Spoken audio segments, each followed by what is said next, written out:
Hey there, everyone. This is Justin from the Wedding Insider podcast. Today I have Barbara Cameron from Barbara Ann Studios. Hey, Barb. Hey, how are We're, ya? I'm doing awesome. She's going to share some awesome tips about having your picture taken. She's also an expert on plus size brides and how to get the best pictures for them. And yeah, so we'll just have an awesome chat and hopefully you'll learn something about getting your picture taken and planning an amazing wedding. So, Barb, what's when did you start in photography? Wedding photography about 10 years ago. Cool. I've always been interested in pictures, and most photographers say that. But really getting into wedding photography was about 10 years ago. Awesome. And why did you get into wedding photography? Oh, I fell into it by accident. That's a common answer, actually. You know, um, a bunch of my friends were getting married, couldn't afford a photographer, and they're like, "Barb, you take pictures?" I'm like, yeah, I do. Not weddings, but I just fell into it that way, and I developed the bug quite quickly. Yeah, cool. That's how. I mean, that's kind of how I started DJing weddings. Yeah. Actually, is just You had. either love it or you hate it. Yeah, Like, there's no middle ground with weddings. I find with photographers, you either absolutely love weddings or you don't touch them with a 10-foot pole. for sure. Or you Yeah. do one and then realize that it's not at all what you want to do, and then you don't do anymore. You don't do it for 10 years if you don't enjoy it. That's for sure. Um. Okay, so as you know, this is kind of we're trying to help brides and grooms find or make their wedding awesome. So, do you have any tips for how just to kind of start off the process if they're looking for a photographer right now? So, Barb, you're in Ottawa, Ontario. Yeah, and I service Toronto, Ottawa, Montreal, and PEI. Cool. So, East Coast of Canada, talk to Barb. Outside of the East Coast of Canada, if you're listening to this, where do you think brides and grooms can look to find, like, where should they start their search for wedding photographers? Um, well, you don't have to, in this day and age, you don't have to necessarily be constrained to the city that you're in. If Mm, you have a wedding photographer who's, say, in Calgary or whatever, that you absolutely love, contact them because sometimes it's not that much more expensive to have them fly in for your wedding. But if you are hell bent on having it within your city, like obviously Google, so Ottawa wedding photographers, Toronto wedding photographers, something like that, and go past the first page of Google. Like go to page two, three, four, five. Make a list of the photographers that catch your eye in terms of style, and go from there. okay. And then once they're talking to people, what do you think they should be asking or looking for to like make sure that the person that they're hiring is going to do a great job? You have to get along with them. You are with the photographer all day. So if you do not like their personality, do not hire them because Yeah. it would be like butting heads. Your cake person, maybe you don't really care what color her hair is because you don't see her. But with a wedding photographer, you really have to mesh with your personalities in order for that photographer to get the best emotional um, moments out of you. So you definitely have to like them. You have to like their style. Like obviously, I love saturated colors and uh, sexy kind of posing and whatnot. So don't ask me to do that light, airy, fluffy, only the eyes in focus type. Like that Mm-hmm. wax look, that vintage, like washed out. I don't do that. It's not my style. So don't ask someone to do something that's not in their style because they won't do a very good job of it. Like asking me to do completely photojournalism, I'm not the right photographer for you. Yeah, yeah. That's a super good point. And I don't think people will think about that because they don't ever. This is the first time they've likely ever hired a photographer, so they just see, well, I they have nice pictures. It's not exactly what I want, but I'll check them out anyway. But that's probably not a good call in Yeah, general. yeah. Like if you don't like your hair blown up and windy, don't buy a convertible. So Nice. you have to buy what you really really like. Okay, so what like I guess we just kind of talked about the styles. What are so you're talking about like you do a lot of poses Well, and posing is such a dirty word. okay, sorry. I don't want to say a dirty word on film. Um, my mentor Jared Gionis likes the term direction, and I completely concur.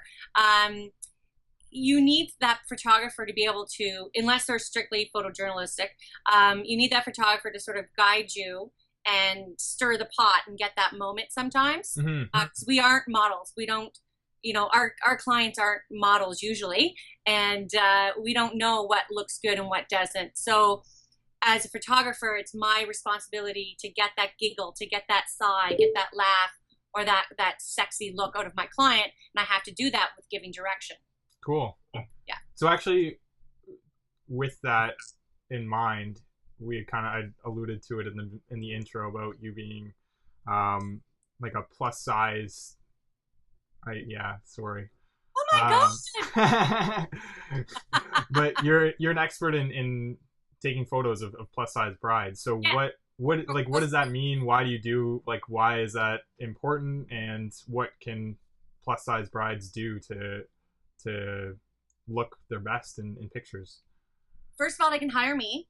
Um, Okay, cool. That's but the you can not just say you can end it available. there. That's a good answer.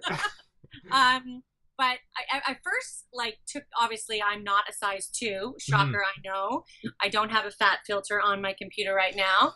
Um, I saw a bunch of photographs, and by this one particular photographer who will rename nameless. And he took a fisheye lens, which I hate. I hate fisheye to begin with for a wedding. But he took the fisheye and he put it at the bottom of the bride's dress, shooting up. Hmm. So it put probably about 50 pounds on her. I don't think that anyone's gonna look good like that though. Even the skinniest girl. Oh, and so I looked at it, I'm like, hell no, he just didn't do that to a plus size girl. Aw. So I felt for that bride. Like I really felt for her. Like my heart went out to her.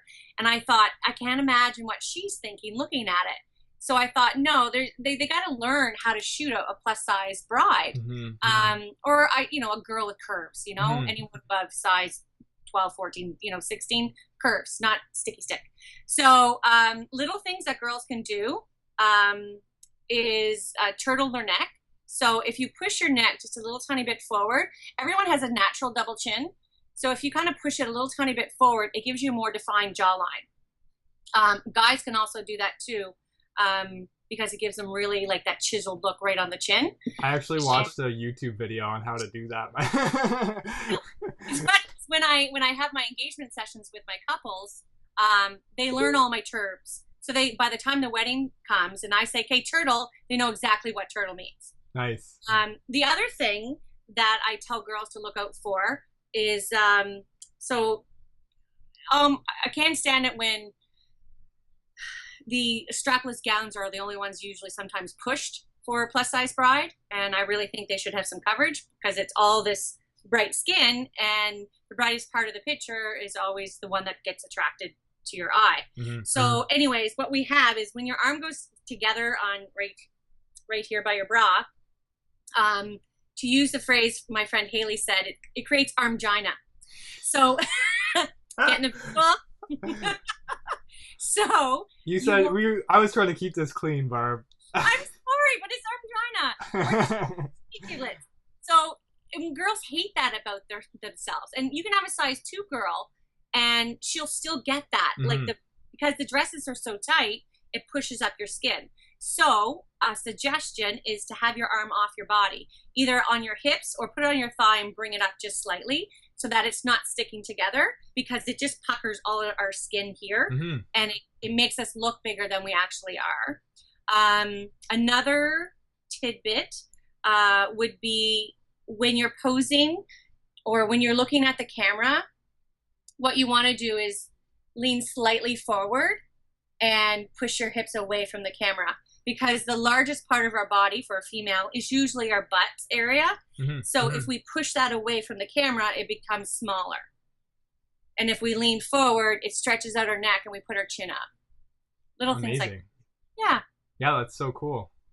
Yeah, but it's just little tiny things like that really make a difference. And a lot of it comes useful for the mother of the brides because they usually don't believe me when I start doing all this posing.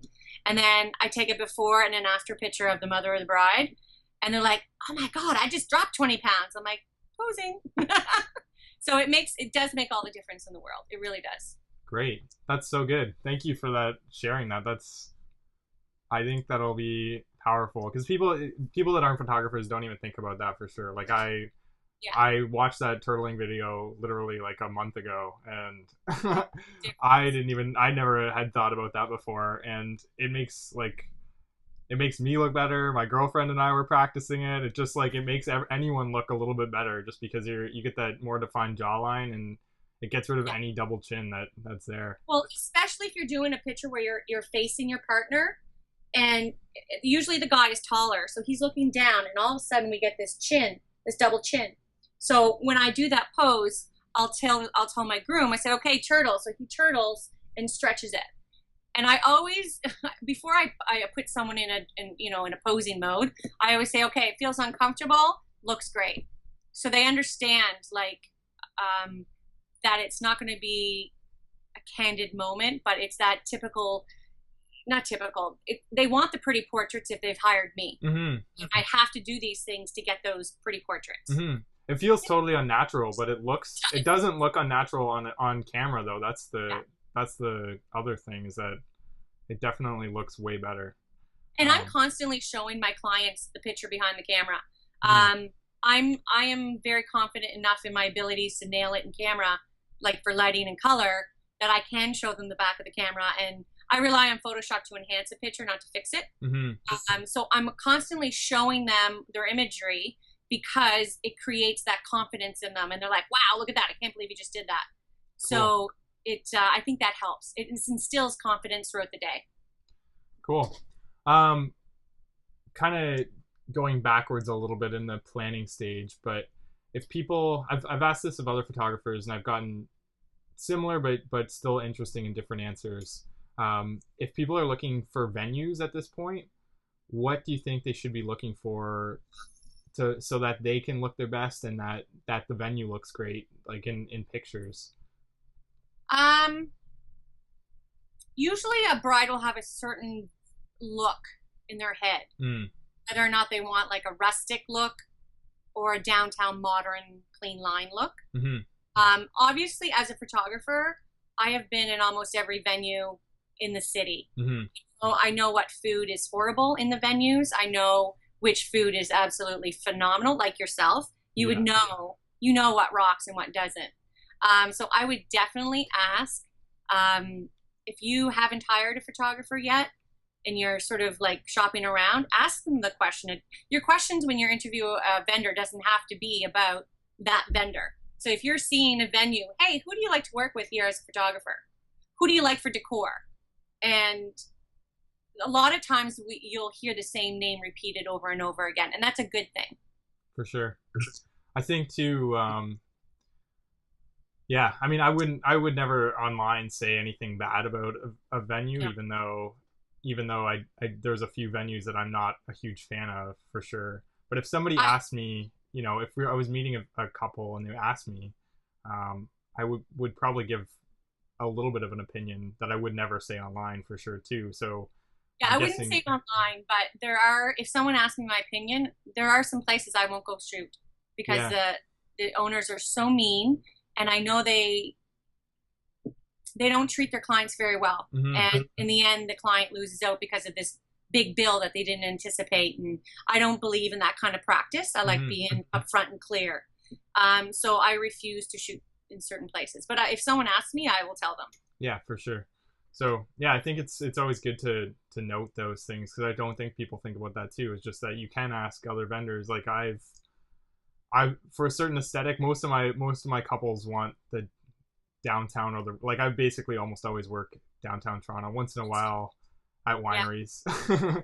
I have a vineyard wedding. Oh my god, yeah, that would be awesome. Yeah, but I have but people who are likely going to hire me, if they want to know about a specific venue, I've almost for sure worked there numerous times and have a pretty good idea of how the food is, how the staff is, how things go. And also watch the person's blog. If you have a photographer in mind that you've been stalking, I call them stalking, and you know you're engaged, or you're about to be engaged, or you are engaged, and you haven't picked a venue, go on their blog, because if I really praise a venue, like really praise it, it's because the venue rocks. If I don't mention the venue, it's because it was horrible, or if I mention it and don't really push it, Talk it up. Because, because the venue is horrible. So Yeah, definitely watch and see what other people are saying, especially photographers and that, about the venue, because it does make a difference. No, that's super good advice too. Yeah. Um, so I also am trying to see if I can find some, or mine your brain for some unique stuff too that you've seen, because I you know, a lot of things at weddings are very similar, but sometimes I see some pretty cool things that are a little bit unique. And I'm kind of putting you on the spot here, trying to get you to think of something. But can you think of anything right now? If you can, Really unique? Yeah. Gosh. I'll come up with one in the meantime, and if you can think of something, that's cool. And if not, then so I did a wedding in January, and the couple, it was a gay couple, and they both had written love letters to each other for to be open 10 years later. Yes. And I don't see that very often. I mean, it's not like totally a new, like they're not the first people ever to do it, but they put the messages in a bottle during the ceremony. Nice. And then they're going to open it along with a bottle of wine 10 years later, so 10 on their 10th year anniversary, which I thought was kind of cool, because I've written letters to myself for various reasons in the past, and you always forget what you wrote, like even a few months later. So it's a really neat idea. I think it's going to be really special when they get to 10 years and they end up opening the messages and see what they wrote to each other.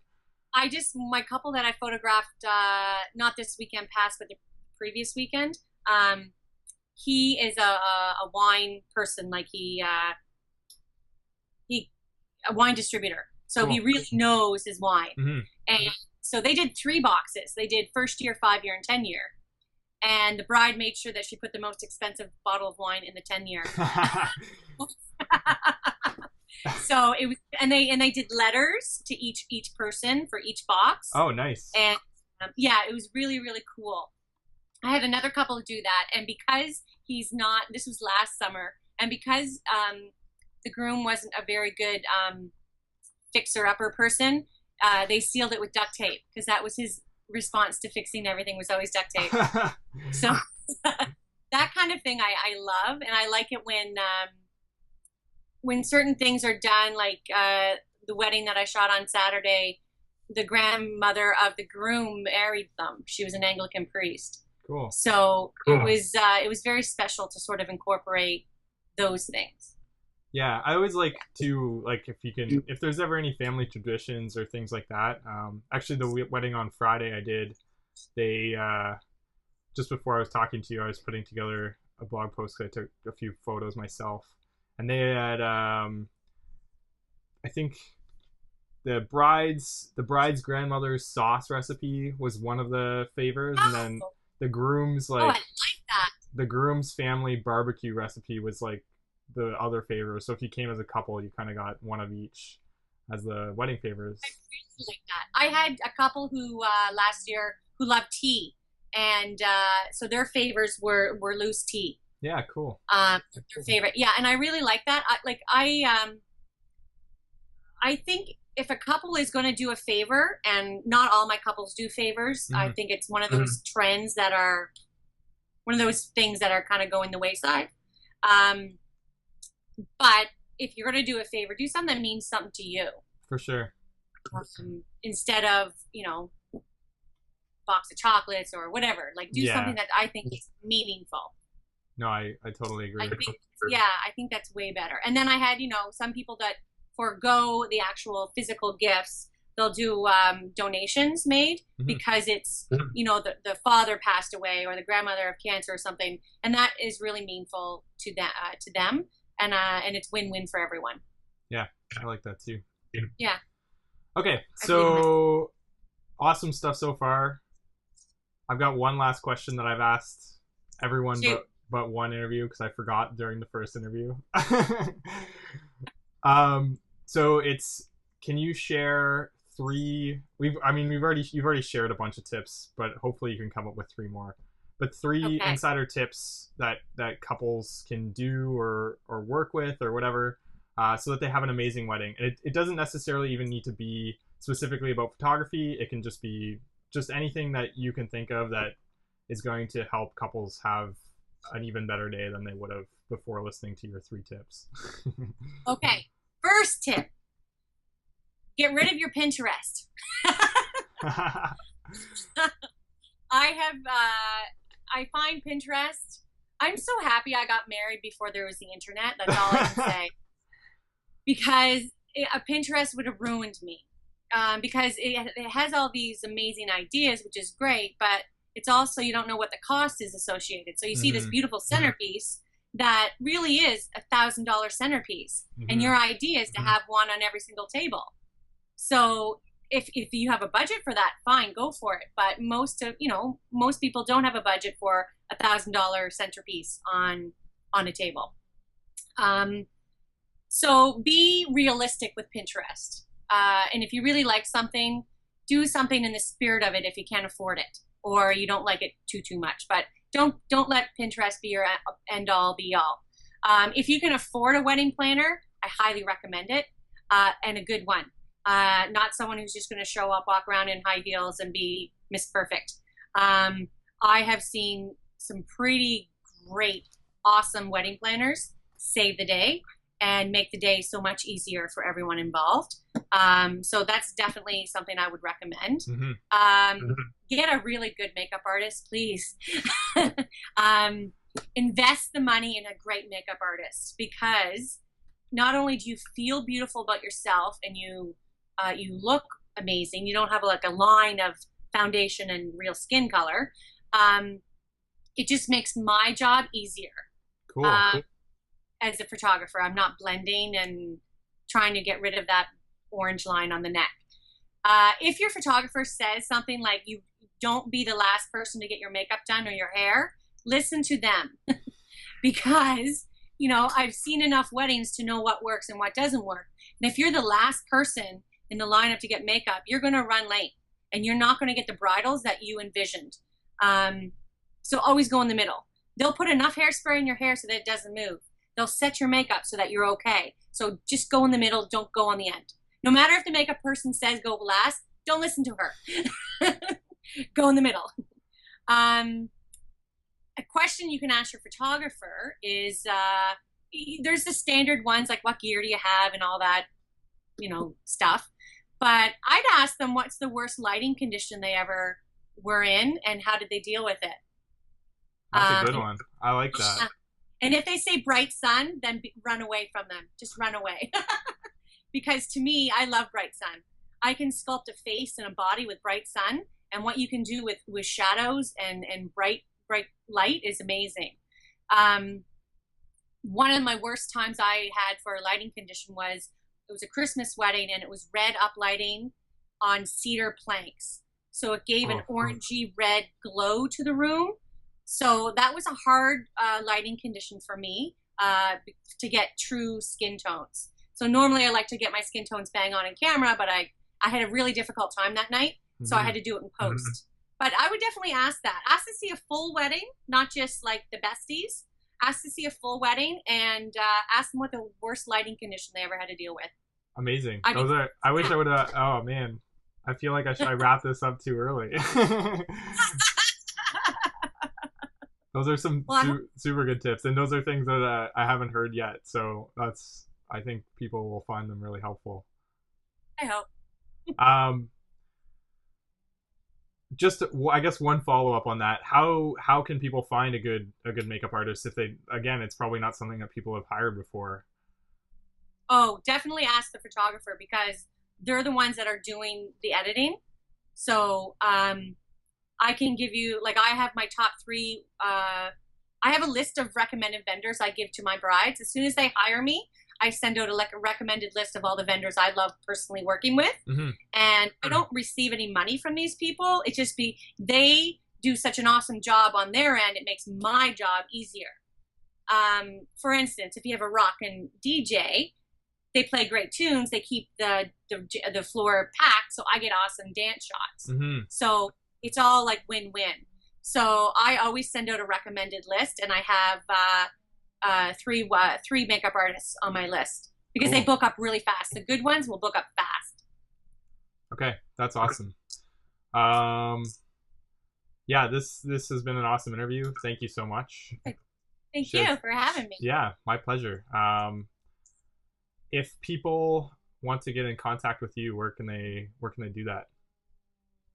Just Google Barbara Ann Studios, and it'll pop up. Okay, cool. And yeah, I'll put a link to your site. But Thank you. otherwise, and what's like the best way to contact you? Contact form on the site or email or? Yeah, contact form. I have a little problem called my phone, and I usually respond within like an hour. Nice. I think it's ridiculous if vendors can't respond within a day, unless something tragic happened. But I think communication should be efficient and happen very quickly in this time of day and age. Yeah, my general rule is to always be within 24 hours. It doesn't happen every single time, but I would say 95% of my time. Okay, cool. So if you want to check out the show notes, I'm gonna just do a summary of what we talked about and all of your tips and everything. So that'll be on indieweddingdj.com/Barbara. We'll just make it Barbara. And then, yeah, if you subscribe to iTunes, make sure to give us a rating. 5 stars would be awesome, but anything is good. It just helps us spread. It helps me spread the word, I guess, to more brides. iTunes will move me up if you have ratings. So more ratings, the better. And thanks so much for listening, and we'll check in next time. Thanks, Barb. Thank you. Okay, see ya. Bye.